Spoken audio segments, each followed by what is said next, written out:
Kasali ka ba sa TikTok affiliate program? Wait lang, pakinggan mo muna to. Story time muna tayo. Ako nga pala si Jason TikTok and 2 years na ako sa TikTok. May 7k followers at 13k likes na ako ngayon. Alam mo ba, hinihintay ko pa na talagang umabot sa 600 followers para lang makasali sa TikTok affiliate program. Kasi gusto ko talagang makalibre tulad ng karamihan sa atin, di ba? Pero guess what? Sa loob ng 2 taon na po, ulit-ulit ko nire-request sa iba't ibang shops, kahit pa yung mga recommended shops, sa free sample selection, walang pumapansin. Hanggang ngayon, habang nagre-record ako, or nire-record ko tong video, wala pa rin ako natatanggap. Nakakasad, oo, pero pag naiisip ko,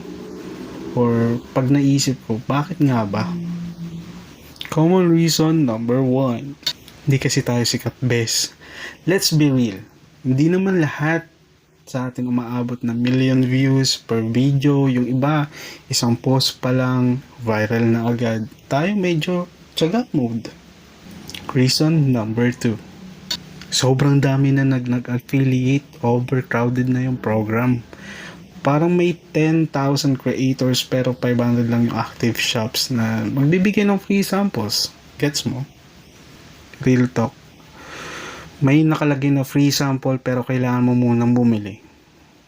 Gumawa ng video at kapag nag-boom, tsaka lang nila i-refund. So, technically, hindi yun yung free sample. Parang prove yourself muna bago ka namin pansinin. Ganon sila. Pero tandaan mo to, walang mali sa'yo, walang mali sa account mo, hindi ka restricted, hindi ka shadow ban. Ang totoo lang, masikip na talaga yung affiliate space at mas mapapaboran pa yung mga nauna. Etong tip ko sa'yo, huwag ka maniniwala sa mga nagsasabing, gawin mo to, sasabog yung notification mo. Hindi totoo yan at ako yung patunay dyan. Yung mga like, follow, comment, save post, or repost tricks, hindi yan true engagement.